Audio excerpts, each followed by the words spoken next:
Olha, Deus, ele só pode abençoar aqueles que creem. Porque imagina Deus abençoar uma pessoa que não crê. Não haverá motivo para ela se arrepender então. Então, Deus abençoa aqueles que realmente creem. Lá no livro de Tiago, capítulo 4, versículo 15, Tiago ensina que nós devemos dizer: se Deus quiser, faremos isso, faremos aquilo. Mas por que ele fala isso? Ele fala isso porque muitas pessoas projetam, fazem planos, dizem: eu vou fazer isso, eu vou fazer aquilo, sem consultar a Deus. Há nela soberba, arrogância, autossuficiência, e elas acham que estão no controle de tudo. De uma certa forma, sim. Por outro lado, há pessoas que dizem assim: Deus está no controle de tudo. Quer dizer, de uma certa forma, elas estão passando a responsabilidade para Deus. Deus está no controle de coisas grandes, de coisas que estão longe da nossa imaginação, coisas que nós não podemos alcançar. Sobre isso, Deus está no controle. Um exemplo: o plano de Deus para a salvação do ser humano. Ele tem controle de tudo. Nada pode frustrar os planos de Deus. Só que para você fazer parte desse plano de Deus, você tem que fazer a sua parte, você tem que sacrificar. O que adianta você falar se Deus quiser? Não vai resolver. Deus quer sim. Se dependesse de Deus, a tua vida estaria uma maravilha. Mas Ele te deu algo chamado livre-arbítrio. O poder de escolha, o poder de decisão. Por que eu estou falando isso?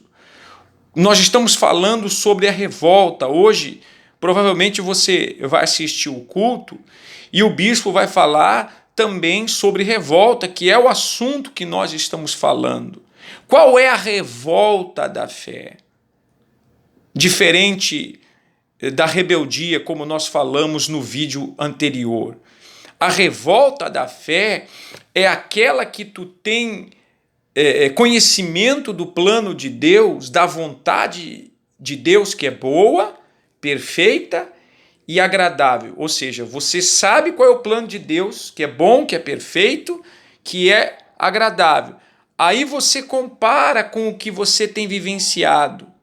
Aí você confronta com a sua realidade e a sua situação. Aí nasce uma revolta, tem que nascer uma revolta, como foi como o exemplo de Moisés. Moisés viveu no palácio durante 40 anos, com prosperidade, com tudo. Quando ele sai do palácio e vai dar uma volta para ver o povo, e ele vê o seu povo sendo humilhado, sendo escravizado. Tanto é que ele, por impulso de revolta, ele fez justiça com as próprias mãos e matou um egípcio. Claro, ele não conhecia a palavra de Deus. E quando a pessoa ela quer fazer justiça com as próprias mãos, essa não é a revolta da fé. A revolta da fé é exatamente como nós falamos. Você compara as coisas. Imagina, você nasceu em um berço evangélico, você conhece a palavra que diz: o Senhor é meu pastor e nada me faltará. E te falta tudo, te falta amor, te falta paz, te falta sossego, te falta certeza. Você crê naquela palavra que diz, Salmo 91, que diz: nenhum mal te sucederá, praga nenhuma chegará à tua casa, e você é afetado por todo tipo de praga. Quando não é um doente, é outro. Um fica curado, o outro fica bichado. Desculpa a expressão, mas é mais ou menos isso. Jesus disse que veio para trazer vida com abundância, e não há abundância. Aquele salmo, você que preza a sua família, o Salmo 128 fala do modelo de família, que o homem que teme ao Senhor, do trabalho de suas mãos comeria, feliz seria e tudo iria bem para ele. Mas talvez tudo está indo de mal a pior para ti. Você perdeu o emprego, você não sabe o que fazer nessa situação de pandemia. A tua esposa não é a videira frutífera. O que é uma videira frutífera? É aquela mulher abençoada, é aquela mulher que, quando você pensa que ela está indo, ela já está voltando com tudo pronto. Ela já fez isso. Não, não é uma empregada, mas é uma mulher que é cuidadora, é auxiliadora, motivadora. Tem que ser, isso tem que acontecer, mas talvez você olhe para sua esposa e não vê isso. Talvez você olhe para o seu marido. Qual era o modelo de marido? Provedor, protetor e cuidador de sua família, e você olha para ele, ele é viciado, você olha para ele, ele é desempregado, há muito tempo ele não consegue trabalho, quer dizer, tem alguma coisa errada. Os filhos seriam como rebentos da oliveira. O que é isso? Filhos abençoados, filhos tementes, respeitosos, que não é o que a gente vê. Nós vemos filhos desafeiçoados, filhos ingratos, rebeldes, mentirosos, que não respeitam o seu pai e sua mãe e trazem para si isso maldição. Eu já falei isso diversas vezes. Volta e meia eu estou sempre falando a mesma coisa. São filhos amaldiçoados e tudo que eles fizerem vai ser amaldiçoado enquanto eles não respeitarem os seus pais. Parece uma palavra dura, mas é a realidade. Então, você vê o que a palavra de Deus promete, o que a palavra de Deus fala, e você confronta com a sua realidade e você diz assim, parece até que a palavra é mentira. Não é mentira. É aí que tem que nascer essa revolta santa, revolta contra o mal, revolta contra aquilo que é errado. E Deus procura pessoas revoltadas. Você é um revoltado? Então Deus, ele procura você. Está te faltando revolta? Vá até o altar. No altar o fogo da revolta está sempre aceso. Aliás, o fogo do altar nunca se apaga. Então prepare a tua casa, prepare hoje a sua casa para assistir o culto das 3 da tarde, se dá tempo ainda você pode assistir, ou à noite às 20 horas.